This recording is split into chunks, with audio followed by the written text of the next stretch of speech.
merujuk kitab tulisan Al-Rusyadus.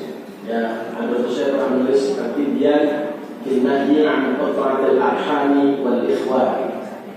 Itu jauh-jauh hari para ulama-ulama kita sudah memperingatkan jangan sampai lupa putus silaturahmi. Mudah-mudahan ini salah satu bentuk spiritnya adalah kita hadir di acara pengajian kita setiap bulan sekali. Spirit yang kedua adalah sinau salawase. Jadi kalau yang pertama adalah satu yang salawase, yang kedua adalah sinau salawase. Guru kita seumur hidup kita adalah tetap guru kita, tidak pernah menjadi mantan guru, ya. Selalu dari guru kita. Demikian juga dengan madrasah kita, demikian juga dengan sahabat-sahabat senior dan adik kita. Demikian juga dengan pelajaran-pelajaran kita. Kita adalah individu life education yang tidak pernah berhenti belajar, dan salah satunya mudah-mudahan spiritnya kita bawa di acara kita hari ini. Gus Irwan mohon tausiahnya, mohon hasanahnya buat kami semuanya, agar kami semua bisa terus bersemangat dan istiqomah. Terima kasih kepada sahabat-sahabat teman-teman satu angkatan 93 ini. Meskipun panitia satu angkatan juga jarang ketemu, Pak. Tiba-tiba ketemu hari ini, sebagian besar begitu hari komunikasinya lewat ya. Alhamdulillah, telo kata-kata nama semua. Yang siap panitia nggak tahu. Terima kasih untuk semua kerja kerasnya dengan kesibukan masing-masing. Kemarin sempat ada perdebatan apakah acaranya sebelum pemilu atau sudah pemilu. Alhamdulillah sudah diketok palu oleh MK dilaksanakan setelah pemilu. Karena kalau sebelum pemilu nanti macam-macam di sini. Nah, kemarin Gus Ira juga bilang ini cocok ini temanya setelah pemilu kita ngadu bersama-sama. Jadi alhamdulillah saya lihat ini juga telah hadir tokoh-tokoh dari 01, 02, 03 bahkan 04 pun sudah hadir. Mohon maaf atas segala kekurangan dan kekhilafan. Insya Allah nanti akan mundur. Angkatan berikutnya adalah angkatan Ustaz Aris. Angkatan yang terakhir angkatan 87 ya, satu sih. 85. Ya, ternyata lebih tua dari perkiraan saya. Angkatan 85 sekaligus syukuran kesuksesan hak angket. Begitu kira-kira. Assalamualaikum warahmatullahi wabarakatuh. Waalaikumsalam warahmatullahi wabarakatuh. Terima kasih Gus Guru. Hari ini teman semua, monggo bisa sambil menikmati hidangan gadanya yang tadi telah kami hasilkan, dan tentunya di belakang ada beberapa godokan supaya kita tetap melestarikan makanan-makanan tradisional yang sangat akrab tentunya dengan lidah orang Jawa. Baik, boleh saya mengabsen dulu ya, ini yang dari yang hijau-hijau ini sebenarnya angkatan 92 kan ya. Iya, kita tuh pada ini belum sama angkatan 92. Soalnya kalau baju itu selalu seragam.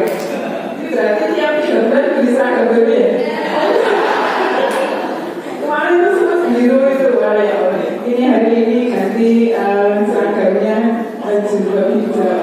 Dan yang angkatan termuda, yang merasa angkatan termuda, katanya dari 2010 ada ya? Jangan ngaku-ngaku termuda. Ada yang sepertinya merasa angkatan paling muda 2000-an.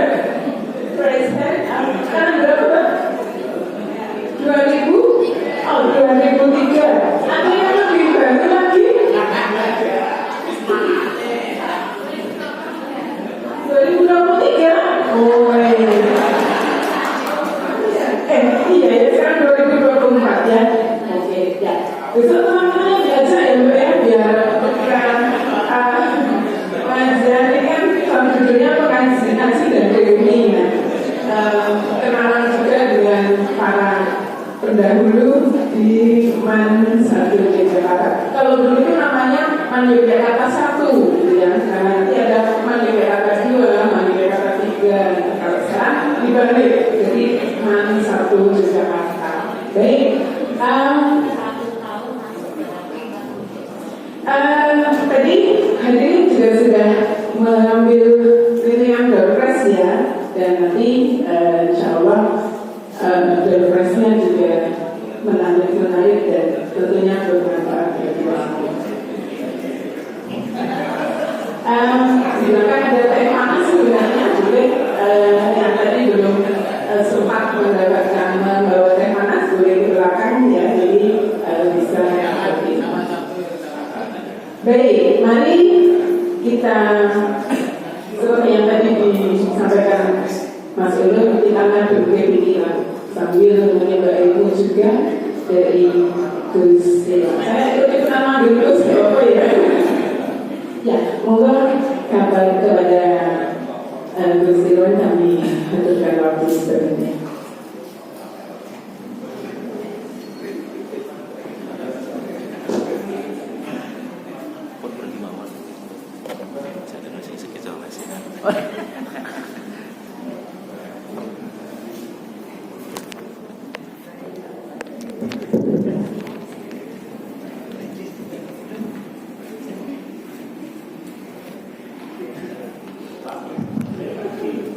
Assalamualaikum warahmatullahi wabarakatuh.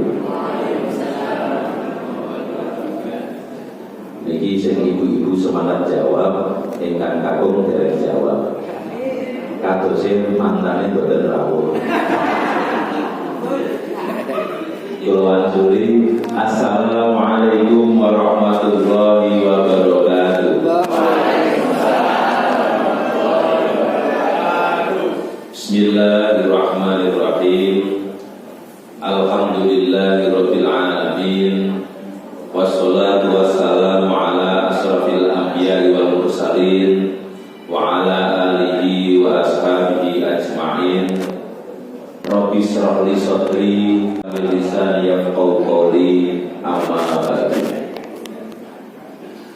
Bapak Ibu guru ingkang kula hormati, para alumni MAN 1 angkatan 93 yang sangat saya banggakan.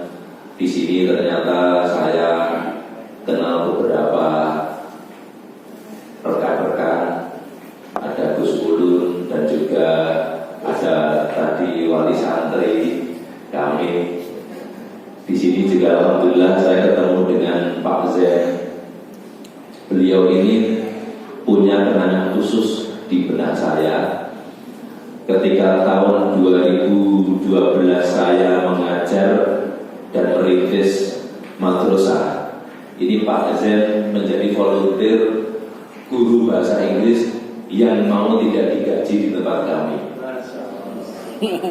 Jadi kalau hari Senin sampai hari Jumat mengajar di sini, nanti hari Sabtu dan Minggu mengajar di madrasah yang kami rintis.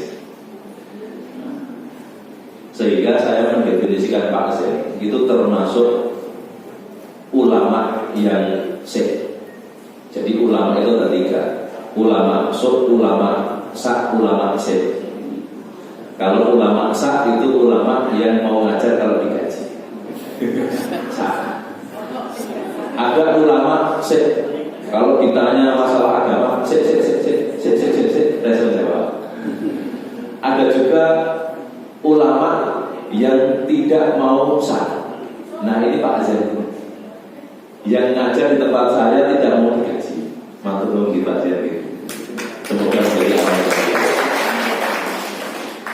Bapak Ibu yang dirahmati Allah, pertama-tama mari kita panjatkan puji syukur kehadirat Allah Subhanahu wa taala yang telah mempertemukan kita di majelis yang insya Allah diberkahi Allah ini, dan di kesempatan yang sangat berharga, yaitu kesempatan reuni.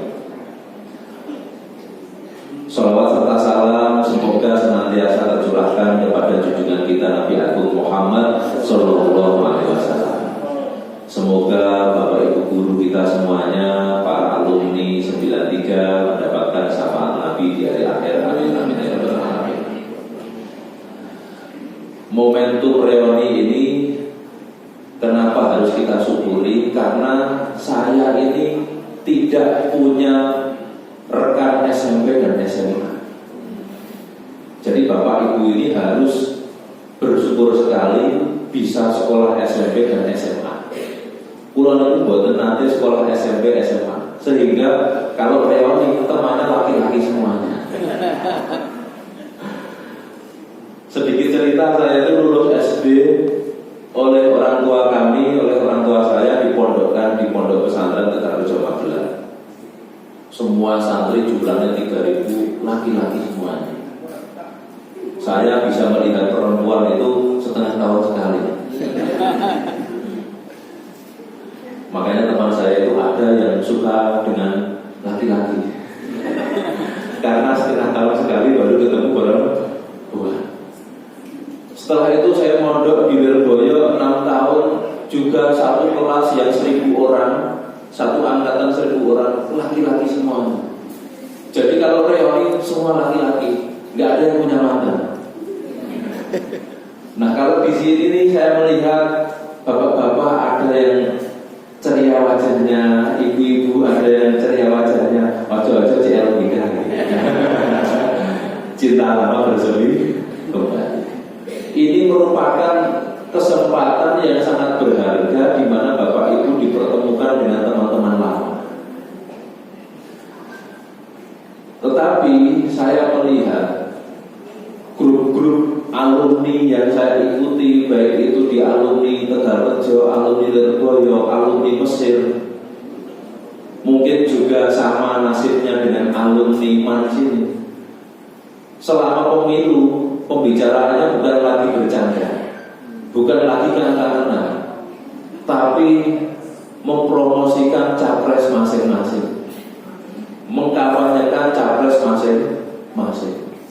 Sampai saya itu punya teman, 2 teman saya ini sudah menjadi kiai. Gara-gara yang satu ini 01, yang satunya 02, kisu-kisuan di grup sampai bilang tidak semua.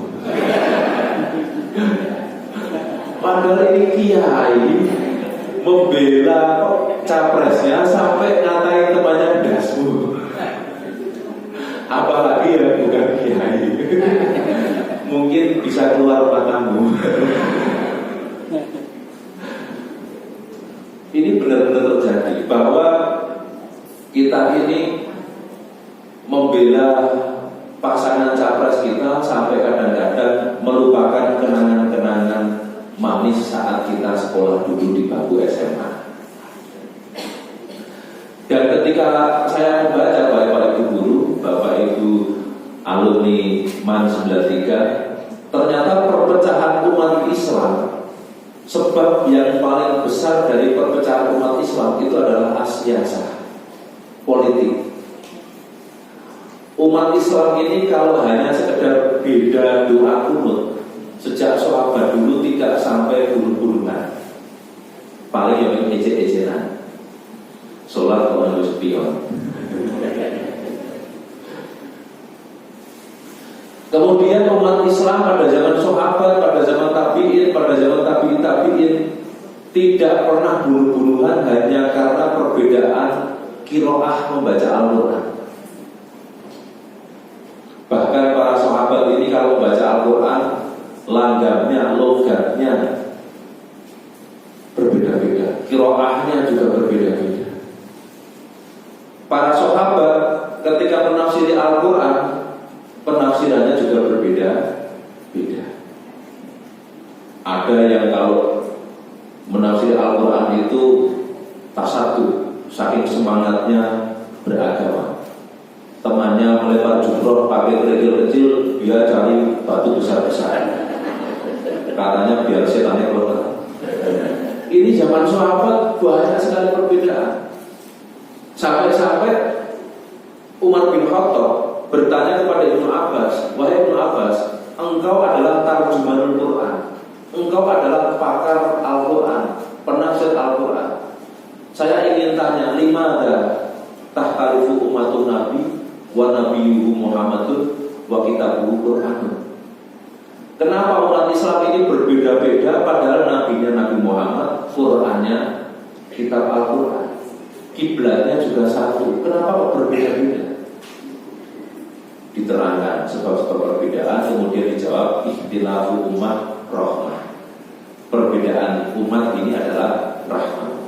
Jadi zaman dulu perbedaan pemikiran, perbedaan penafsiran, perbedaan pemahaman agama tidak menyebabkan bunuh-bunuhan. Hanya persoalan politik saja yang menyebabkan para sahabat saling membunuh. Aisyah istri Nabi perang dengan tentaranya Ali bin Abi Thalib. Ali bin Abi Thalib perang dengan Muawiyah, sama-sama sahabatnya. Tidak lain karena masalah politik. Maka ada seorang penulis dari Mesir namanya Sami An-Nasar, dalam bukunya Tarikhul Fikri Al-Islami, Tarikhul Falsafah Al-Islamiyah, menyebutkan sebab perpecahan umat Islam yang paling mengerikan adalah siasat, adalah politik. Belum lama ini saya itu punya kiai dua, dan kiai dua ini kalau di status WA sindir-sindiran. Yang satu bilang, jangan pilih capres yang tidak sholat, pilihlah capres yang sholat dan bacaan Qurannya bagus. Kiai yang satunya lagi bilang, lo kae wongnya lagi jamaah, ada fotonya Pak Prabowo lagi jamaah. Sindir-sindiran. Akhirnya apa? Kemarin terus terang Bapak Ibu, saya ini golput. Saya ini golput karena apa? Guru saya di Tegalrejo sana, Gus Yusuf 01. Pokoknya kalau tidak ikut guru tidak barokah ilmunya. Waduh, ini harus 01 nih. Guru saya di Jawa Timur bilang, sing jenenge murid kuwi anak Abduman Alamani wal harfan wahidah. Aku adalah budak guru walaupun guru tersebut mengajariku satu huruf. Jadi yang namanya budak harus ikut sama tuannya. Berarti saya ini karena budaknya guru, saya harus ikut guru saya yang 02. Tapi punya guru juga yang 01. Ya ini terus piye? Akhirnya apa? Nah, kebetulan saya tidak punya guru yang 03. Makanya suaranya 17%.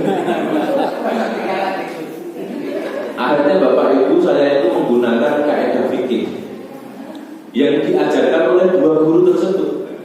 Al-khuruj minal khilaf mustahabah. Keluar dari perbedaan itu hukumnya sunnah. Bagaimana cara saya al-khuruj minal khilaf? Malam hari saya touring, sampai rumah jam 9 pagi, capek saya tidur, bangun-bangun sudah 2:30. Sholat zuhur, wikot sudah muncul. Selamat. Akhirnya saya menghargai guru saya dengan cara saya tidur. Jadi persoalan pilpres ini betul-betul sudah memecah belah pertemanan kita. Tapi saya lihat di alumni Mancini tadi sudah gojol-gojolkan, berarti sudah cair. Teman-teman saya yang di Mesir ini mohon maaf, sebagian ada yang NU, sebagian ada yang PKS, dan sebagian ada yang Salafi. Jadi pilihan mereka sangat beragam. Sesama alumni Al-Azhar saja, kita ketika pulang di Indonesia sudah terpecah belah. Ada model seperti Ustaz Abdul Somad, ada seperti Ustaz lain yang Tuhan. Ada Ustaz juga dari Mesir yang ini bid'ah, ini bid'ah, ini bid'ah. Ada yang pulang dari Mesir pakai cadar, ada yang pulang dari Mesir celananya jadi cingkrang. Semua macam-macam. Nah, mungkin alumni Man 3 ini juga sangat beragam. Man 1 gitu. Man 1 ini Man 1. Saya dari kerucut alumni 03. Mungkin alumni Man 1 ini juga berbeda-beda. Sama dengan alumni teman-teman saya yang cara berislamnya saja sangat beragam. Dan dari keberagaman ini ini saya banyak belajar. Pernah suatu hari dulu saya Pak Azan itu merintis sekolah. Karena nama sekolah kami ini Salafiyah, dikira Salafi Wahabi. Ada orang daftar, bapaknya celananya Cina. Pak, ini saya mau memasarkan anak saya. Saya sudah muter-muter Jogja nyari pondok Salafi, ketemunya di sini. Terus terang kalau pondok kami ini NU. Tapi karena namanya Salafiyah, dikira Salafi Wahabi. Oh, silakan. Kami terima. Kemudian kami kasih seragam OSIS, kami kasih seragam pramuka, olahraga dan seterusnya. Pagi-pagi upacara, celananya sudah dipotong, OSISnya sudah jadi cingkrang, pramukanya juga cingkrang, olahraganya juga cingkrang. Pengurus lapor kepada saya, Pak, sepertinya jadikan salah dari murid. Loh kenapa? Semua seragamnya sudah dipotong jadi cingkrang. Saya jawab, nggak apa-apa cingkrang itu. Besok kalau udah nggak pakai celana, lapor lagi. Kalau masih pakai celana, nggak usah lapor. Nah, jadi saya menyikapi masalah celana cingkrang dan tidak itu nggak usah terlalu pusing-pusing. Karena memang hadisnya ada, tetapi pemahamannya berbeda. Ada yang mengatakan sahabat, para nabi itu celananya memang cingkrang. Jadi kita harus ikuti cingkrang. Ada ulama yang mengatakan cingkrangnya Nabi dan para sahabat tujuannya untuk merendahkan diri melawan kesombongan orang-orang musyrik Makkah. Monggo, ini ada perbedaan pendapat, harus kita hargai. Tapi jangan sampai yang namanya pendidikan itu kemudian mempersekusi muridnya hanya karena berbeda pendapat. Oh, ini pakai cadar nggak boleh masuk. Oh, ini cingkrang nggak boleh masuk. Saya kira bukan seperti itu pendidikan. Akhirnya santri yang pakai cingkrang tadi masuk dan kita perlakukan sama seperti santri yang lain. Kemudian di dalam kelas saya ajak diskusi soal masalah dalilnya sirwal, masalah dalilnya isbal. Ayo coba cari dalilnya dalam Sahih Bukhari. Lalu pemahaman sampean bagaimana? Ini ada pendapatnya dan pendapatnya. Maka kalau ada teman sampean yang cingkrang, jangan dibully. Ini dulu saya mengajarkan seperti itu. Ternyata di pondok kami ini juga ada sebagian wali-wali santrinya yang Muhammadiyah. Padahal di tempat kami sebelum ada sekolah itu dulu nggak ada santri Muhammadiyah. Setelah ada sekolah banyak murid-murid yang Muhammadiyah. Saya kumpulkan siapa di antara kalian yang orang tuanya tidak NU. Setelah kelas ini tolong jangan bubar, ngobrol dulu dengan saya. Kemudian ngobrol. Saya tanya ke mereka, 3 hari lagi kalian akan pulang. Kemarin selama 6 bulan kalian di sini sholat bersama dengan orang-orang yang sholatnya pakai kunut. Besok kalau sampean sholat dengan orang tua sampean mau pakai kunut atau tidak? Pakai, Pak. Lu kok pakai? Karena di pondok sudah pakai. Akhirnya saya ajarkan Imam Syafi'i. Gini Imam Syafi'i itu salah satu ulama besar yang mengatakan sholat subuh pakai kunut. Tapi Imam Syafi'i tatkala ziarah ke makamnya Abu Hanifah, beliau meninggalkan kunut. Kenapa? Karena menghormati gurunya yang tidak pakai kunut. Berarti dari sini dapat ditarik kesimpulan, meninggalkan kunut untuk menghormati orang lain itu ajarannya Imam Syafi'i, ajaran mazhab Syafi'iyah. Maka besok kalau sampean pulang, bapak sampean jadi imam, sampean nggak usah kunut, ikuti bapak sampean. Akhirnya dia pulang dan ketika sholat subuh dengan bapaknya tidak pakai kunut. Nah, artinya apa? Dalam pertemanan pun kita juga harus seperti itu. Jangan sampai hanya karena NU Muhammadiyah, hanya karena kunut dan tidak menyebabkan kita renggang. Hanya karena celananya cingkrang atau tidak menyebabkan kita renggang. Jadi intinya ya,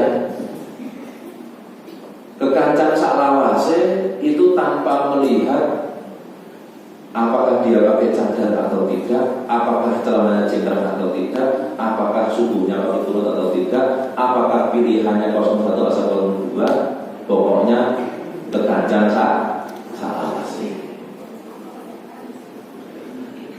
yang terjadi pada masa sahabat ini betul-betul membuat kita miris. Bayangkan Nabi Muhammad mengatakan khairul qurun qurni sumalladzi yarnahum sumalladzi yarnahum. Sebaik-baiknya generasi adalah generasiku, kemudian generasi yang mengiring-iringinya, kemudian generasi yang mengiring-iringinya. Sahabat Nabi ini generasi terbaik, tapi di antara mereka terlibat saling bunuh. Sahabat Utsman dibunuh oleh demonstran dari kelompok Muslim sendiri, dipukuli, diembargo selama 13 hari. Setelah wafat ditendang lalu dikuburkan di makam Yahudi. Ini sahabat Utsman. Maka kalau Bapak Ibu umroh melihat makamnya Sayyidina Utsman, itu jauh dari makam Nabi, jauh dari makam Abu Bakar dan Umar. Dan kuburan itu dulu adalah kuburan Yahudi. Kenapa beliau didemo? Karena hoax dalam masalah politik. Orang-orang Mesir, orang-orang Irak dikasih kabar-kabar hoax bahwa Sayyidina Utsman telah melakukan korupsi, kolusi, dan nepotisme, mengangkat saudara-saudaranya sendiri menjadi gubernur-gubernur di Mesir dan lain sebagainya. Akhirnya apa? Sayyidina Utsman didemo karena hoax dan dibantai oleh para demonstran. Setelah itu Aisyah menuntut kepada Sayyidina Ali, wahai Sayyidina Ali, engkau harus mengeksekusi dan menghukum orang-orang yang telah membantai Sayyidina Utsman. Ali bin Abi Thalib menjawab, bagaimana mungkin aku bisa menghukum mereka sementara mereka adalah massa? Akan sangat sulit sekali diketahui si A atau si B atau si C yang membunuh Utsman karena berurusan dengan massa. Maka aku tidak akan menjatuhkan hukuman kepada para demonstran. Karena Sayyidina Ali tidak mau menghukum para demonstran, Aisyah kemudian menantang perang. Kalau tidak menegakkan keadilan, harus diperang. Akhirnya antara Ali bin Abi Thalib dan istri Nabi perang. Ini persoalan politik.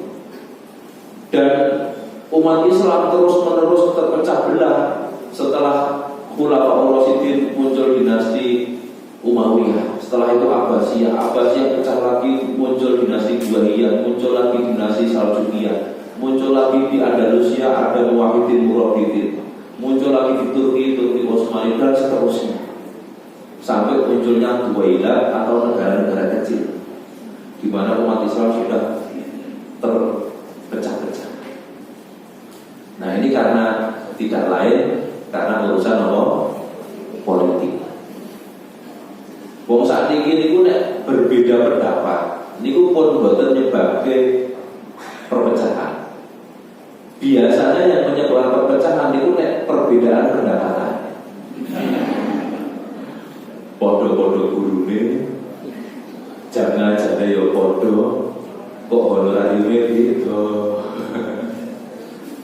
Podo-podo kerjane kantore, makanya jam itu mulai jam 1 kok honore gitu. Podo-podo tim suksesnya kok amplope gitu. Sing siji serangan fajar 30.000, kok sing siji serangan fajar 100.000.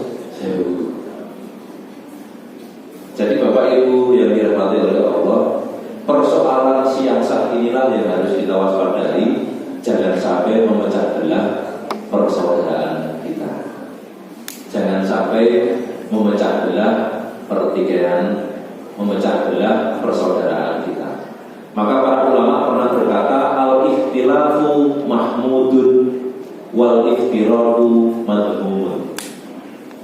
Yang namanya perbedaan pendapat itu dipuji, tetapi kalau perpecahan itu dicaci.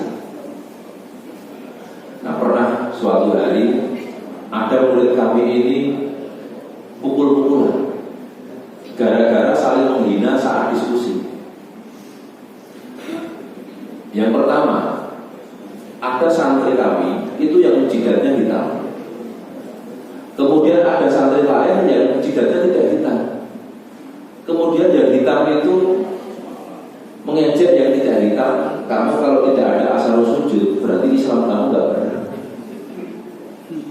Islam yang benar itu harus ada asal sujudnya kayak aku itu loh, sininya hitam. Kemudian yang tidak hitam nyari-nyari hitam. Asal sujud itu apa sebetulnya? Akhirnya dia menemukan dalam kitab Ibnu Katsir. Ibnu Katsir itu anak kasir banyak, mungkin anaknya banyak. Di dalam kitab Ibnu Katsir diterangkan bahwa asal sujud itu adalah sujud yang mengakibatkan kita tawadhu, rendah hati. Saat kita sudah punya sifat rendah hati, maka sujud kita itu ada lafadznya, ada asalnya, ada bekasnya. Lalu bagaimana dengan jidat yang hitam? Dalam Ibnu Katsir diterangkan kasurat man iswadat jubhatuhu wa qalbuhu asadu min firman. Banyak sekali orang yang jidatnya hitam tapi hatinya lebih keras daripada Fir'aun. Nemu ibarat seperti itu, akhirnya dia punya senjata. Besok lagi masuk kelas, nih kamu itu lebih keras daripada Fir'aun.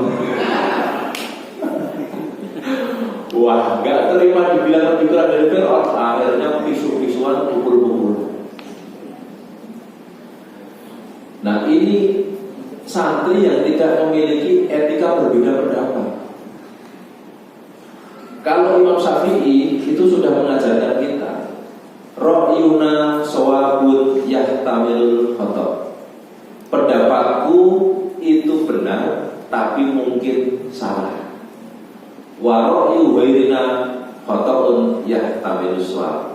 Sementara pendapat selainku itu salah tapi mungkin benar. Jadi Imam Syafi'i itu tidak pernah mengklaim dirinya selalu benar.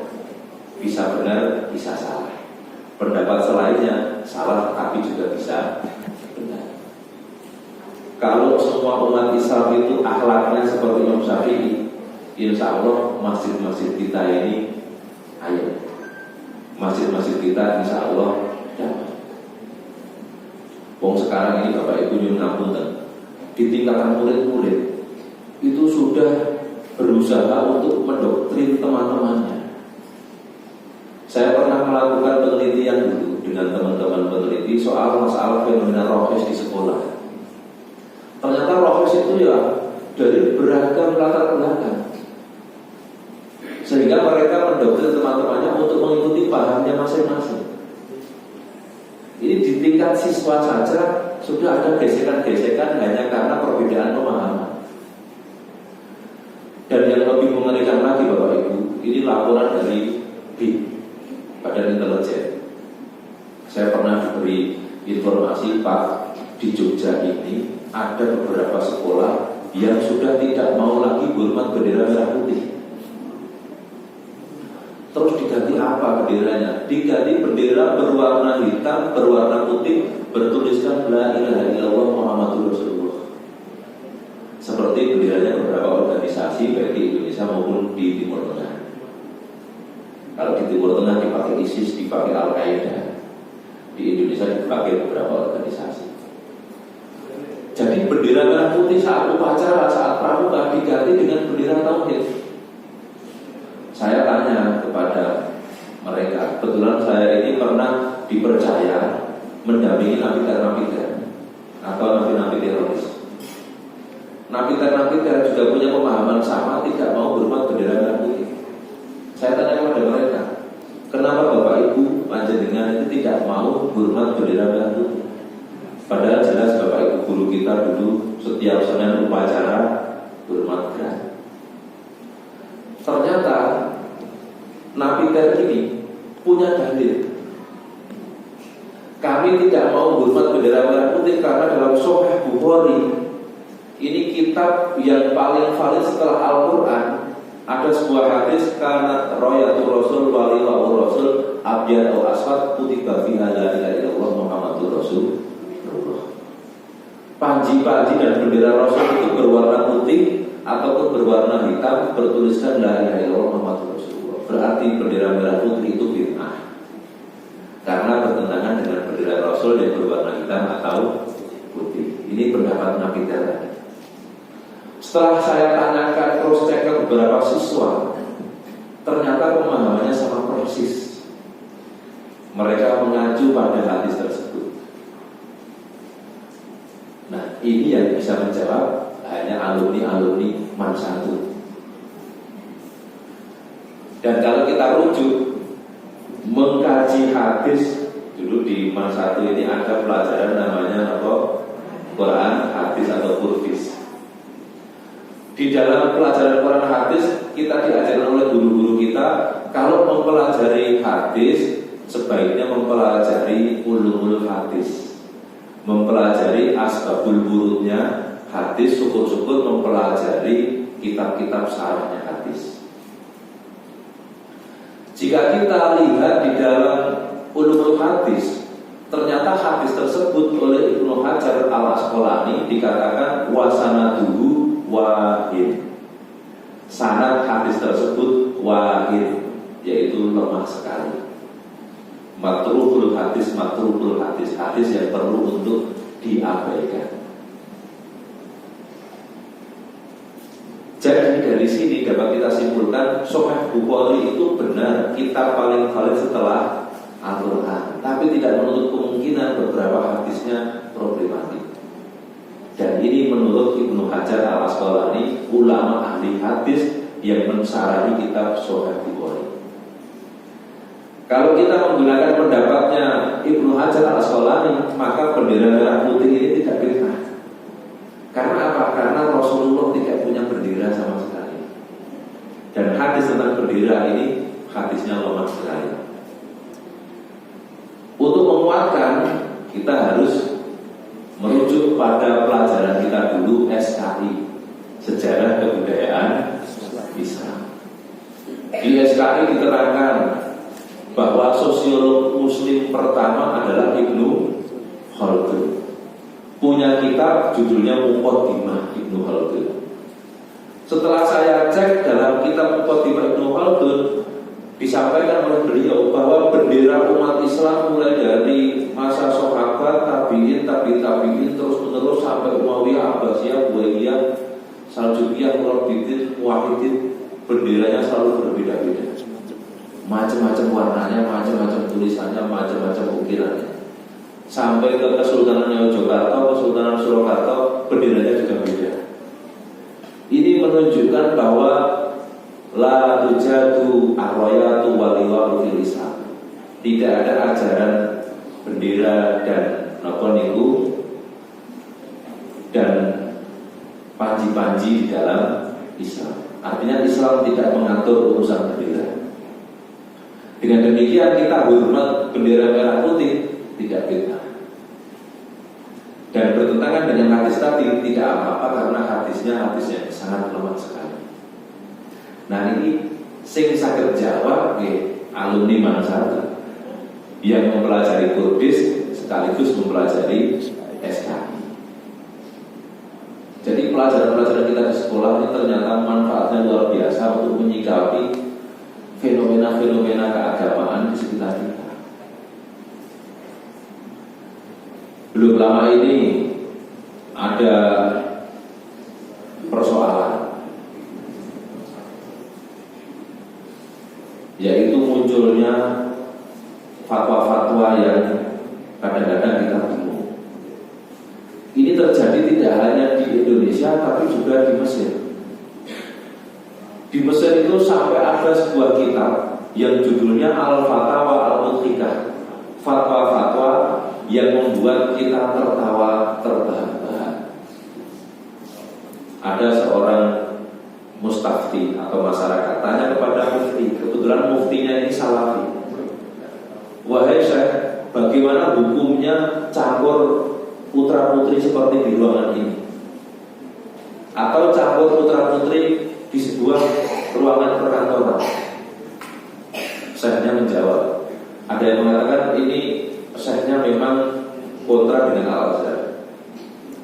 Beliau menjawab, supaya tidak haram campur laki-laki dan perempuan, maka yang laki-laki harus menyusul kepada perempuan. biar menjadi saudara mahram, menjadi saudara sepersusuan. Ini kan jawabannya, namanya saudara persusuan itu kalau nyusunya masih kecil. Nah kalau sudah sepuh-sepuh kayak gini, masa mau menyusul dengan rekan kerjanya di kantor? Bisa keracunan.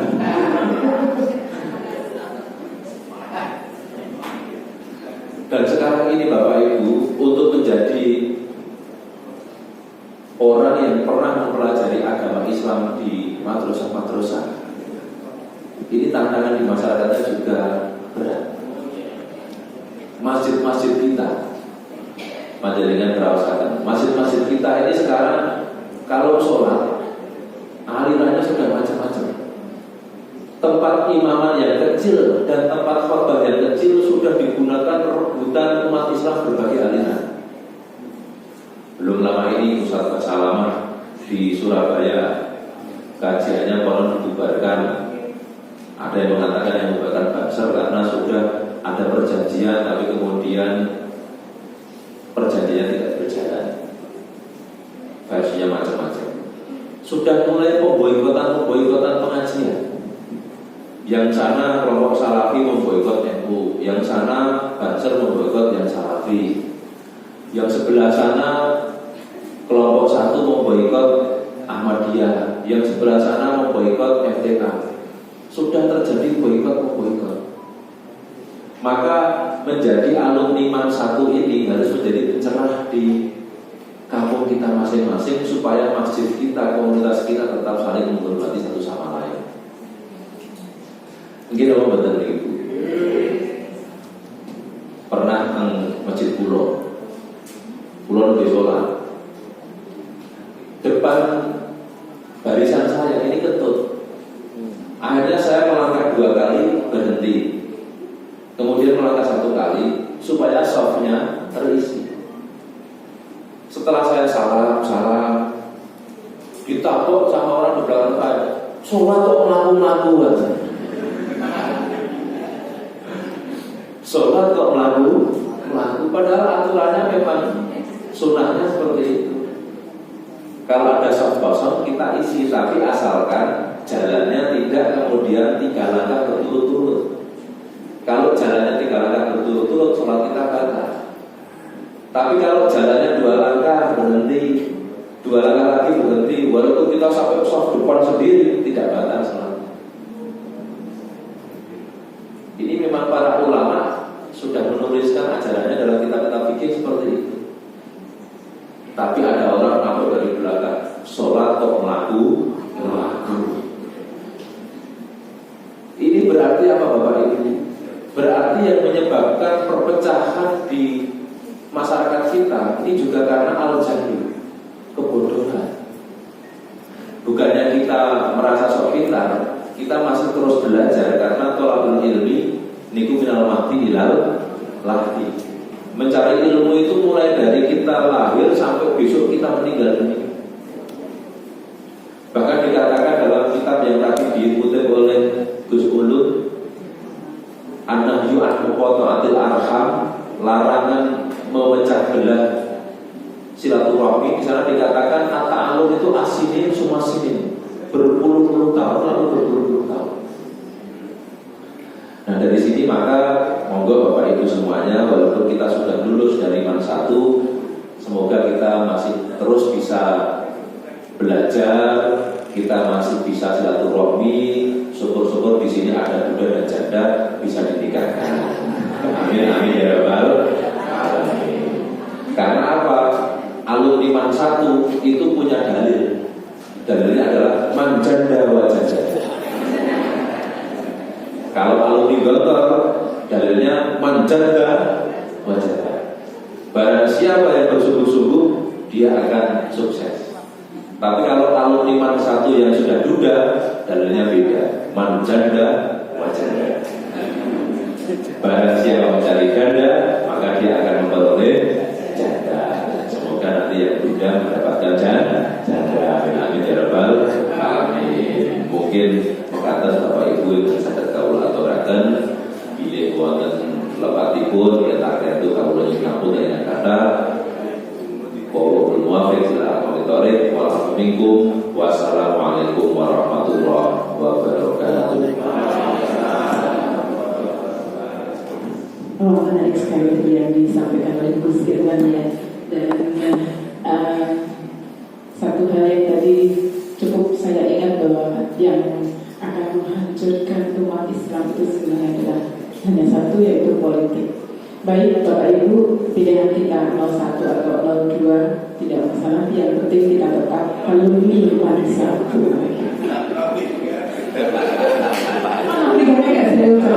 Ada yang nonton tidak? Baik, monggo Bapak Ibu, ada hal yang dirasa perlu disampaikan atau ditanyakan kepada Gus Irwan. Moga. Saya beri kesempatan. Monggo.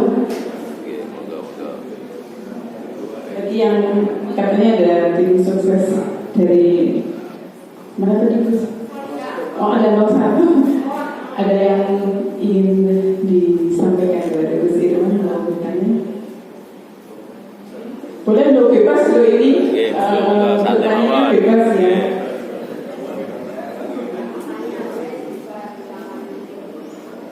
Nika Bu, wonten yang tanya nika. Monggo. Siapa ya? Monggo ke depan. Ini soalnya pakai kartu.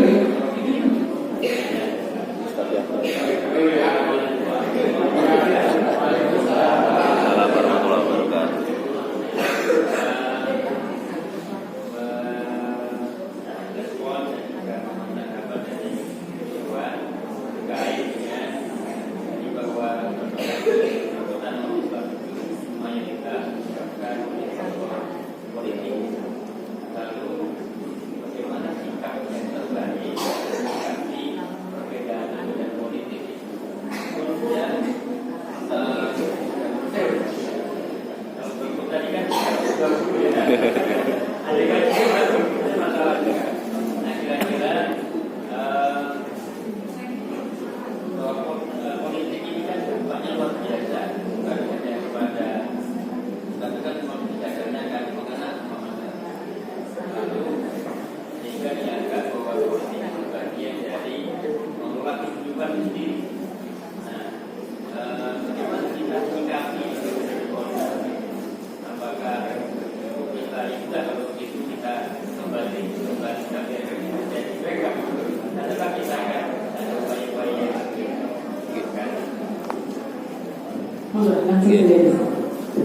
Terima kasih atas pertanyaannya.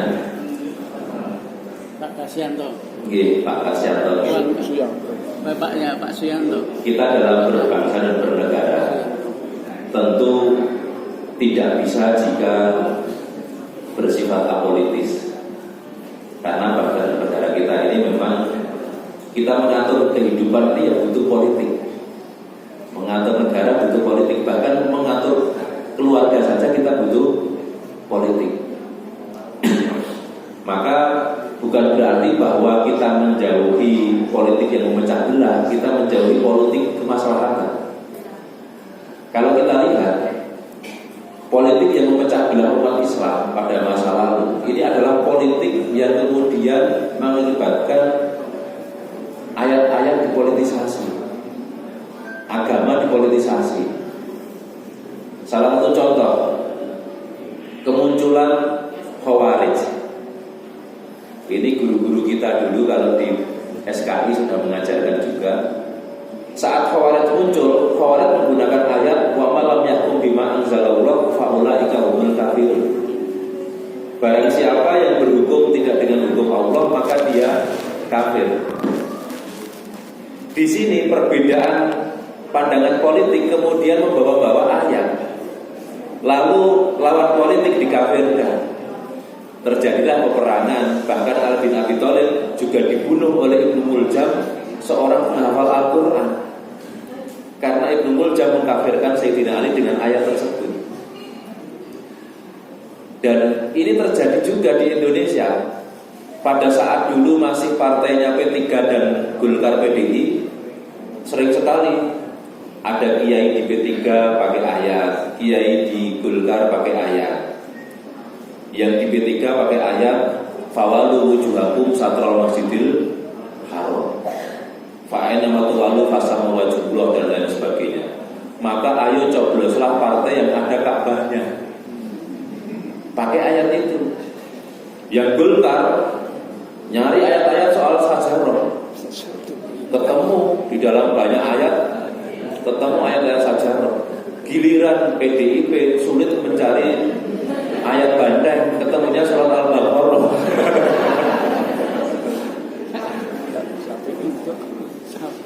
Nah, ini apa? Bahaya tasyisun nusus atau politisasi Al-Quran dan hadis. Al-Quran yang dulu turun untuk orang Yahudi misalkan digunakan mengkafirkan sesama orang Islam. Ini bahayanya. Tetapi kalau politik tidak menggunakan politisasi agama, maka insya Allah politiknya akan bermasalah. Satu contoh lagi, ketika perdebatan masalah Ahok, Ahok mengatakan jangan mau dibodohi dengan ayat. Terus kemudian dari sebagian tokoh Islam menggunakan Al-Maidah ayat 51. Intinya tidak boleh mengangkat pemimpin non-muslim. Terjadilah perdebatan. Tetapi kalau saya karena orang Jogja, ya tidak mendukung salah satunya karena nggak bisa nyoblos. Mau nyoblos Pak Anies juga nggak bisa, mau nyoblos Ahok juga nggak bisa. Maka sebagai orang Jogja saya netral dan hanya mengkaji secara ilmiah. Sebetulnya Al-Maidah 51 itu ayat kayak apa, tafsirannya seperti apa. Saya buka di banyak tafsir dan justru saya menemukan jawabannya di tafsir Al-Mana karya Muhammad Rasid Ridho dan karya Muhammad Abduh. Ini kitab yang sering dirujuk oleh ustaz-ustaz dan tokoh-tokoh Muhammadiyah. Bahkan juga dirujuk oleh Kiai Haji Ahmad Dahlan. Jadi saya ini, bapak saya NU, ibu saya NU, tapi tafsir saya ada tafsir Muhammadiyah, ada tafsir Syiah, ada tafsir macam-macam. Jadi kadang-kadang saya membaca Al-Manat. Di dalam Al-Manat dikatakan ya juzu tauliyatu ghairil muslimin lana kal muzarrah wal maqmusin wal muhafidin ghairil muharibin lana. Boleh mengangkat non muslim itu menjadi menteri, menjadi dubes, menjadi gubernur selama mereka tidak memerangi kita. Ini pendapatnya Rasid Ridho, pendapatnya Muhammad Abduh. Artinya apa? Ya perdebatan pro kontra antara ayat ini melarang pemimpin non muslim ataupun memperbolehkan pemimpin non muslim itu ada dasarnya semuanya. Jadi kalau seperti ini tidak perlu ada demo berjilid-jilid.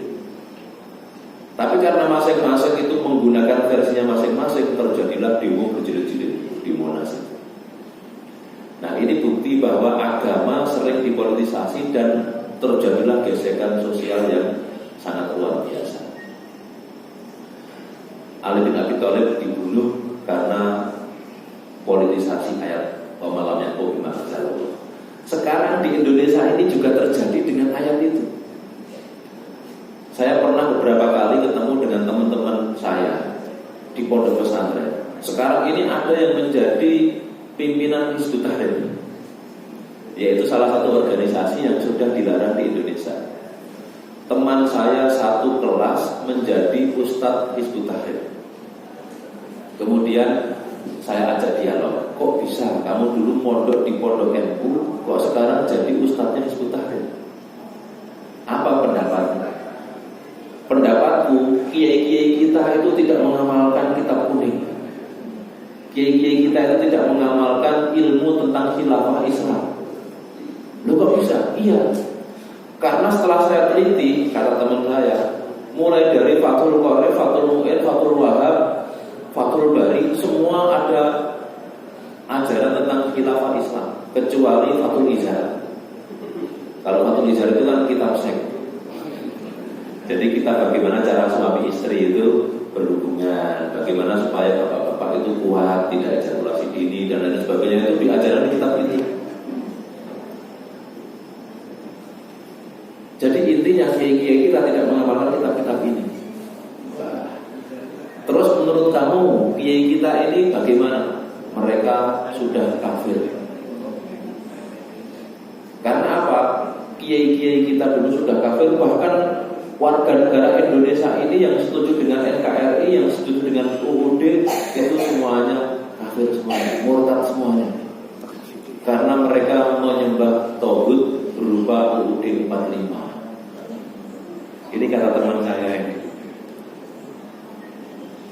Dan apa ayat yang mereka pakai? Sama. Wa ma lam yahkum bima anzalallah fa ulaika humul kafirun. Barang siapa tidak berhukum dengan hukum Allah, dia kafir. Undang-undang itu dibuat bukan oleh Allah tapi oleh DPR, MPR. Maka kafir kalau kita menggunakan produk DPR, MPR. Itu kata teman.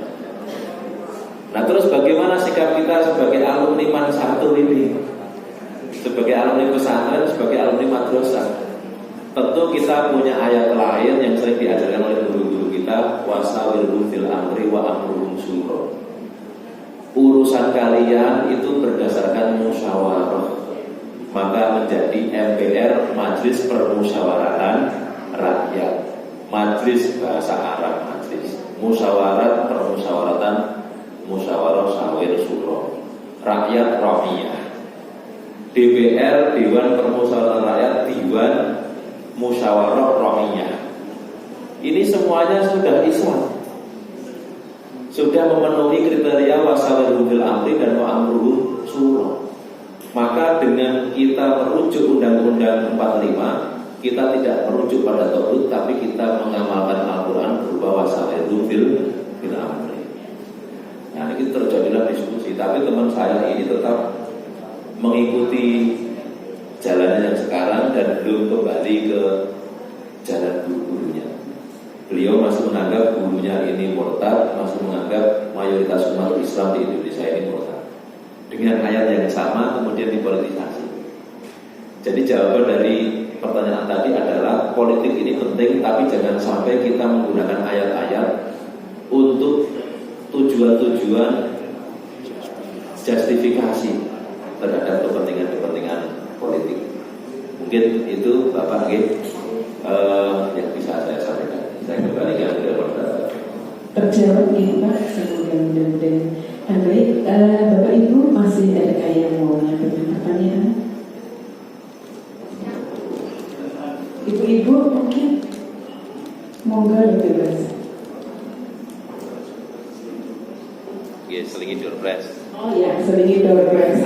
Namun sebelum diselingi door press ya, kami dari panitia ingin menyampaikan tali asih dulu kepada Bapak Ibu guru yang hadir di sini dan mohon berkenan kepada guru atau Bismillahirrahmanirrahim. Ada ijazah dari guru saya dulu. Jadi Nabi Muhammad pernah mendoakan Ibnu Abbas sehingga beliau menjadi orang yang soleh dan sangat pandai. Doa ini nanti akan kita baca. Semoga kita semua diberi ilmu yang bermanfaat serta putra putri kita semua menjadi ahli-ahli ilmu. Serta ada ijazah dari guru saya Bapak Ahmad Muhammad, yaitu disebut dengan doa kasaf atau doa terbukanya hati. Semoga dengan doa yang akan kita lakukan ini hati kita semua dibuka oleh Allah Subhanahu wa taala.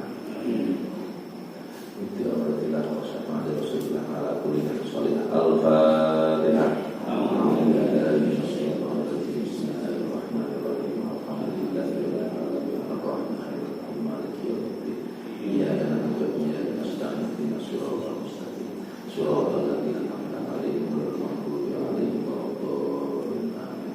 Astaghfirullahaladzim, astaghfirullahaladzim, astaghfirullahaladzim. Ya badi, ya badi, ya badi, ya badi, ya badi, ya badi, ya badi. Allahumma ya badi as-samawati wal ardi wa ya muqtiyahuma Ya Fattah Ustana Futal Arifin Wajah a'malana khawalisatan wajhal karim Wa nawir qulubana bil ma'rifatika ya Rabbal alamin. Allahumma fahimna wa auladana wa ilma wa fahimna wa auladana wa iyyakum at-ta'wila ya Allah. Allahumma fahimna fitin wa alimna ta'wila ya Allah. Allahumma ya badi ya badi ya badi ya badi ya badi ya badi ya badi ya badi.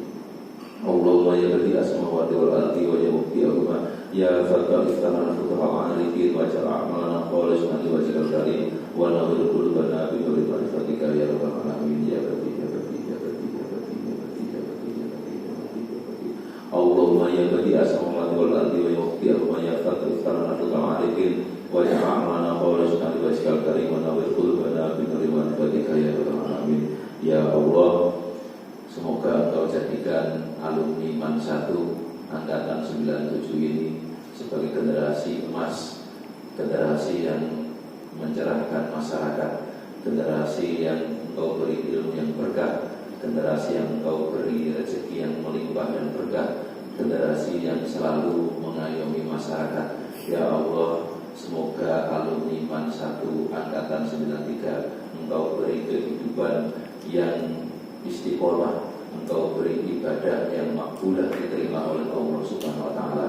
Engkau jadikan kami para alumni MAN 1 angkatan 93 menjadi ahli surga-Mu ya Allah, menjadi orang-orang yang soleh, orang-orang yang zuhud, orang-orang yang takwa. Amin amin amin ya rabbal alamin.